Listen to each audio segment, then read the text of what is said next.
हेलाने हिला दिया, हेलाने हिला दिया, सगळीकडे ही चर्चा सुरू आहे. नॉर्वेमध्ये हेला नावाच्या पत्रकाराने प्रधानमंत्री नरेंद्र मोदी यांना जो प्रश्न विचारला आणि त्या संबंधी जी चर्चा सुरू आहे आणि खास करून राजसाहेब ठाकरे यांनी केलेली जी भविष्यवाणी आहे, या सगळ्यांची चर्चा आपण व्हिडिओमध्ये करणार आहोत. पूर्ण व्हिडिओ पहा, अत्यंत महत्त्वाचा असा हा व्हिडिओ आहे.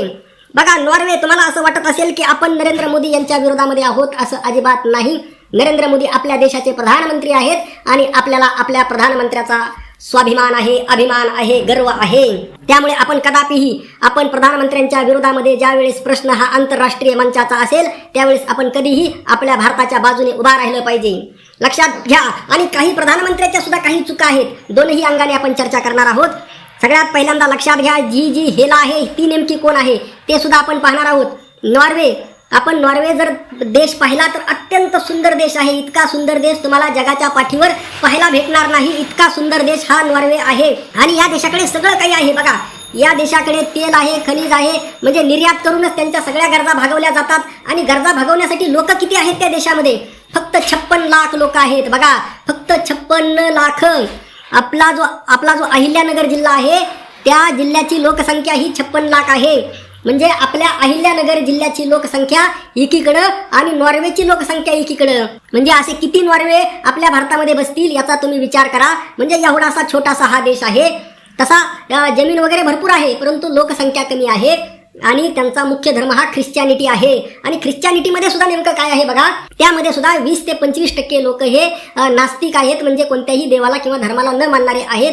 तिथं सुद्धा आता मुस्लिमांचा सुद्धा शिरकाव झालेला आहे. मुस्लिमांचा शिरकाव आता जगातील प्रत्येक देशावर झालेला आहे. आणि येणाऱ्या काळामध्ये अशी जर मुस्लिमांची संख्या वाढत राहिली तर जगातील प्रत्येक देशावर मुस्लिमांचा कब्जा होणार आहे.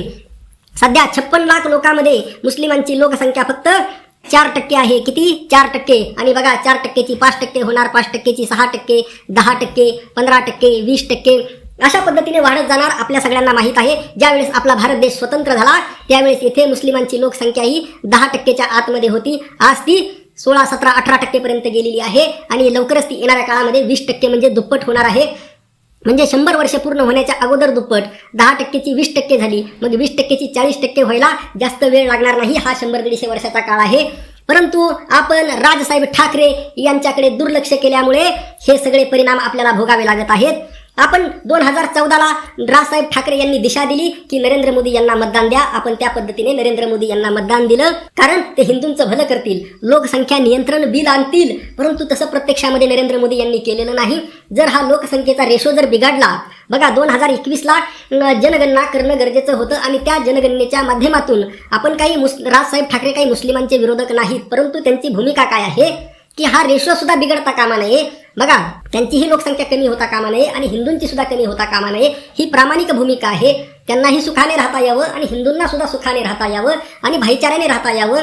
आणि जे कोणी आपल्या देशाच्या विरोधामध्ये जातील, संविधानाच्या विरोधामध्ये जातील, येथील संविधानाला मानणार नाहीत, कायद्याला मानणार नाहीत, संविधानापेक्षा, कायद्यापेक्षा तुम्हाला जर हिंदू असो, मुस्लिम असो, जर तुमचा धर्मग्रंथ, देवधर्म जर मोठे वाटत असतील तर त्या गोष्टीला राजसाहेब ठाकरे यांचा विरोध आहे.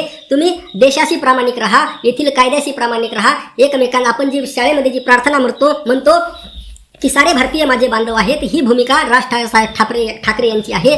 परंतु यामध्ये लक्षात घ्या, हा लोकसंख्येचा रेशो बिघडताना कामा नये. आणि भारतीय जनता पार्टीची गल्लीपासून दिल्लीपर्यंत एक हाती सत्ता असताना, त्याचबरोबर इन्कम टॅक्स असेल, ईडी असेल, सीबीआय असेल, सगळं काही भाजपच्या अंडरखाली असताना, RSSच्या अंडरखाली असताना लोकसंख्या नियंत्रण कायदा भारतीय जनता पार्टी का राबवत नाही, हा प्रश्न हिंदूंच्या मनामध्ये निर्माण झालेला आहे. आणि हा अत्यंत महत्त्वाचा प्रश्न आहे. त्यासाठी आपल्याला जर हिंदुत्व कोणतं हवं असेल तर आपल्याला हिंदुत्व हवं आहे माननीय बाळासाहेब ठाकरे यांचं हिंदुत्व.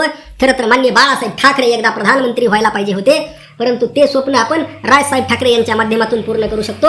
आणि सगळ्यात महत्त्वाचं बघा, म्हणजे नॉर्वेची लोकसंख्या किती आहे आणि असा इतक्या कमी लोकसंख्या असणारा देश, जमीन भरपूर आहे, नैसर्गिक सौंदर्य भरपूर आहेत, पहाड आहेत, ग्लेशियर्स आहेत, अगदी काश्मीरसारखी परिस्थिती आहे. म्हणजे सगळं भरपूर आहे, पैसा पाणी भरपूर आहे, जवळपास सगळेच श्रीमंत आहेत. आणि मग अशा देशामध्ये काय कमी असण्याचा काय संबंध आहे? आणि सगळ्यात महत्त्वाचं म्हणजे बघा, देवावर धर्मावर विश्वास असला पाहिजे. आपण हिंदू आहोत, सश्रद्ध हिंदू आहोत, आपल्या देवावर धर्मावर श्रद्धा आहे, परंतु ती श्रद्धा आंधळी असता कामा नये, त्याच्या आहारी जाता असता कामा नये. आपण जर राजसाहेब ठाकरे यांचे आजोबा प्रबोधनकार ठाकरे यांचे पुस्तक प्रत्येक मनसे सैनिकांनी एकदा वाचले पाहिजेत, किंवा उद्धव बाळासाहेब ठाकरे यांच्या शिवसैनिकांनी एकदा प्रत्येक शिवसैनिकाने प्रबोधनकार ठाकरे यांची पुस्तकं वाचली पाहिजेत. एवढंच नाही तर आपले एकनाथ भाऊ शिंदे जे आहेत त्यांच्या शिवसैनिकांनी सुद्धा, कारण एकनाथ भाऊ शिंदे सुद्धा माननीय बाळासाहेब ठाकरे यांना मानतात. आणि एवढंच नाही तर बाळासाहेब ठाकरे स्वतः कुणाला मानतात तर ते आहेत प्रबोधनकार ठाकरे. आणि मग त्या प्रबोधनकार ठाकरे यांची पुस्तकं एकदा एकनाथ शिंदे आणि त्यांच्या शिवसेनेने सुद्धा वाचली पाहिजेत. म्हणजे खरं हिंदुत्व म्हणजे नेमकं काय ते आपल्याला कळेल. आणि त्यामुळे आपण नरेंद्र मोदी यांचं, ठीक आहे, आपण एवढा मोठा देश आहे, आपल्या देशामध्ये अशी परिस्थिती निर्माण आहे आणि आपल्याकडे जंगल जमीन लोकसंख्येच्या मानाने कमी पडत आहे, लोकसंख्या अफाट वाढलेली आहे, अनेक समस्या वाढलेल्या आहेत, प्रदूषणाच्या समस्या आहेत. आणि या सर्व समस्या 2014ला आपण मोठ्या विश्वासाने नरेंद्र मोदी यांच्या गळ्यामध्ये हार घातला, माळ घातली विजयाची. परंतु त्याचा पाहिजे तेवढा परिणाम आपल्याला पाहायला भेटत नाही. उलट याच्यापेक्षा काँग्रेस बरी असं आता लोकांचं म्हणणं आहे. परंतु आता हे काँग्रेसला परत काही सत्तेवर येऊ देणार नाहीत, कारण तुम्हाला माहित आहे, कारण यांनी संपूर्ण यंत्रणा हातामध्ये घेतलेली आहे. निवडणूक आयोग, ईव्हीएम मशीन वगैरे, म्हणजे कोणाला निवडून आणायचं कोणाला पाडायचं हे सगळं भारतीय जनता पार्टीने अगोदरच ठरवून घेतलेलं आहे. त्यामुळे त्यांची सत्ता ते जोपर्यंत सांगणार नाही तोपर्यंत जाणार नाही. तरी सुद्धा एक देश म्हणून आपण आपल्या प्रधानमंत्री यांच्या पाठीमागे उभा राहणं गरजेचं आहे. आणि बघा, एवढ्या मोठ्या त्या भारताची तुलना नॉर्वेसोबत होऊ शकत नाही. ह्या भारतामध्ये सुद्धा एवढा, आता बघा, त्या पत्रकाराने हेला तिने येऊन सांगावं भारतामध्ये नेमकं काय पाहिजे काय नाही. हा, भारतामध्ये पत्रकारितेचं स्वातंत्र्य आहे का, तर जवळपास आपला जो भारताची जी रँकिंग आहे 150च्या वर गेलेली ती अगदी बरोबर आहे.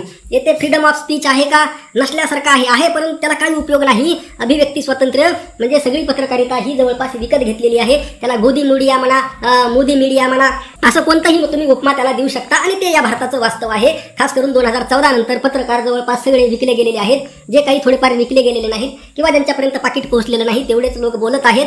बाकी आपण कशा पद्धतीची परिस्थिती आहे हे आपण पाहू शकता. तरी सुद्धा आपल्या देशामध्ये लोकशाही अस्तित्वात आहे असं म्हणायला हरकत नाही, परंतु ती केवळ नावापुरती अस्तित्वात आहे. आणि त्यामुळे त्या पत्रकाराने केलेल्या जो प्रश्न विचारला, अभिव्यक्ती स्वातंत्र्य आणि भारतामध्ये असणारी जी गळचेपी अमानवता, तर इनह्युमॅनिटी असं भारतामध्ये आहे का, नाही, अमानवता नाही. भारत हा मानवतावादी देश आहे. परंतु आता काय चुका असते, एवढा मोठा देश आहे, जवळपास आता आपण काही दिवसांनी 150 कोटीचा टप्पा पार करणार आहोत. 150 कोटी लोकसंख्येमध्ये नॉर्वेची 56 लाख लोकसंख्या कुठं दिसणार सुद्धा नाही डोळ्याने. बघा, एवढा मोठा आपला अफाट देश आहे, प्रचंड मोठा देश आहे. आणि मग या सर्व पार्श्वभूमीवर आपण लक्षात घेणं गरजेचं आहे. आणि नरेंद्र मोदी यांनी सुद्धा यामध्ये सुधार होणं गरजेचं आहे की असा आंतरराष्ट्रीय पातळीवर भारताचा अपमान होता कामा नये.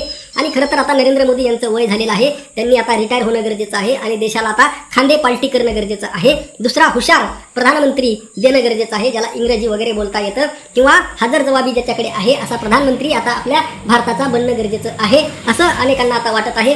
आणि या सर्व पार्श्वभूमीवर बघा, चूक नॉर्वेची आहे बी नाही बी, आणि एवढा मोठा आपला देश आहे, यामध्ये अशा किरकोळ घटना ह्या होणारच.